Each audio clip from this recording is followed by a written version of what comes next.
everyone, it's D-Man number 5, and today I am talking about X-Men '97, episode 10, part 2 of, Tolerance is Extinction, part 2. First off, I want to say I'm sorry that this took so long. I've been pretty busy. I'll tell you about with what after all this. But, wow. I knew this show was good. But this finale was really good. The action was awesome. The animation was stunning. Voice acting, top notch. Story, pretty good. A little rushed on some parts, but really good.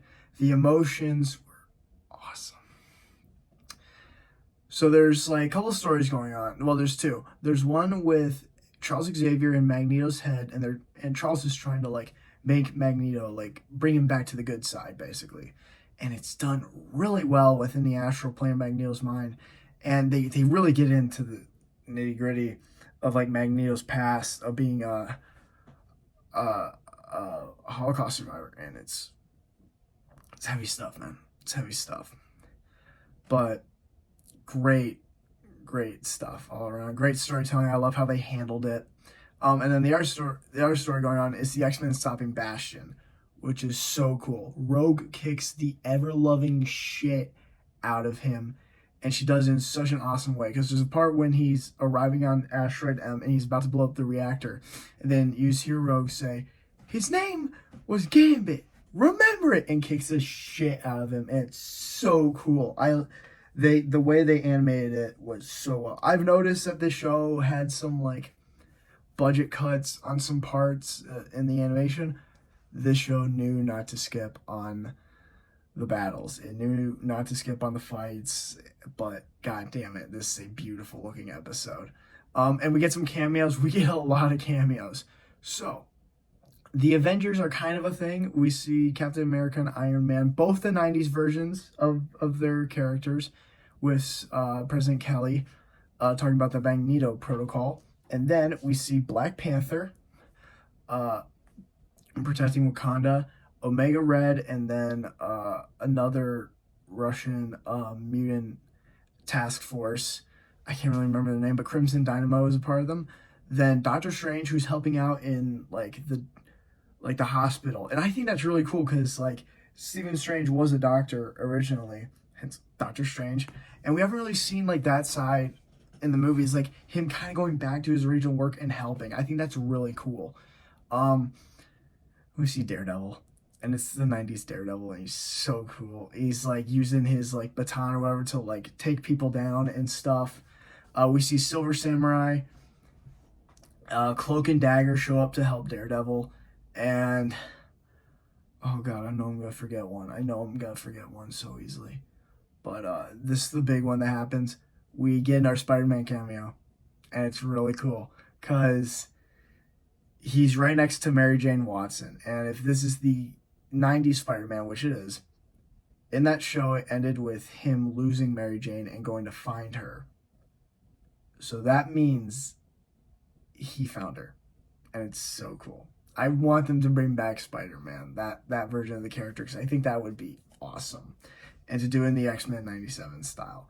But the fight between all the Bastion is awesome. Cyclops has a great fight. Nightcrawler bamps in between to kick his ass. And Jubilee's awesome. She's using her powers. And he makes a joke what are you gonna do? Blast me with the 4th of July? And she just kicks the shit out of him. He gets his ass handed to him. And then Beast stomps on him with a giant sentinel. And the way they beat him up and everything, just tearing him apart, he looks like such a zombie. It's terrifying. And so Beast is pressing down on him, and with the Sentinel boot. And during that, they realize we can't kill him. We just have to accept the future. And they try talking to him, and he's just I would rather die than live in a world with mutants. And that is just, wow, this guy's evil. And God, it's such a beautiful show. This was a Saturday morning cartoon show in the 90s, and so many people talk about getting their energy pumped up for the show, getting so excited for it when every episode came out. And I completely understand. Like, I know this is like different and a little bit more mature, but like, I get it. This show, like, every time I knew a new episode was coming out, I got excited. I felt like a kid again, and it just, I miss shows like that. And I'm so glad that Marvel did this and gave the creators like such freedom with it. They definitely gave them freedom with it, and everyone just brought their A game, and I just love this show. And the weird thing is, this was coming out when Invincible was still coming out, and to be honest, I was looking forward to more episodes of X-Men than Invincible, and I'm just so excited because they teased the season 2, and I want season 2 already. So what happens is that when the X-Men are trying to stop Asteroid M because it's coming down into orbit, it's gonna crash and like cause extinction basically. So the X-Men try to stop it, and once they do and they get it back into orbit, they're all teleported away. And they're all put in different periods. Cyclops and Jean are in the way distant future of 3990, and then a few of the others are in like 3000 BC, where they run into a past version of Apocalypse, and Jean and Scott run into Nathan Summers, who is going to grow up to be Cable. So, yeah, and now Forge and Bishop, who's back and where has he been? I don't know. Who's back? And they decide we gotta go looking for this guy. So they do. They go looking for them, and I'm excited. And then we get a post-credit scene with Apocalypse in Genosha, in the ruins of Genosha, and he picks something up, and like the dust clears, and it's Gambit's Queen card, and he says, "So much devastation, so much death." Now, if you know the comics, Apocalypse brings Gambit back and makes him one of his 4 horsemen. He makes him Death, and Gambit's coming back, but also Apocalypse, because they teased him a little bit earlier when Logan got scared. He's like, "Is it Apocalypse?" And now it's, oh my god, the way that they did with these characters in this show and how they did the villain, I can't imagine what they're gonna do with Apocalypse, but I know it's gonna be awesome, and I'm so excited. I can't wait. Oh my gosh. So overall, the episode was great. I had a great time. I hope season 2 comes out soon. Everything is just, I love this show. I can't wait for more episodes. I really love that they made X-Men cool again, and this is perfect timing because we got Deadpool and Wolverine coming out soon, and I'm so excited for that.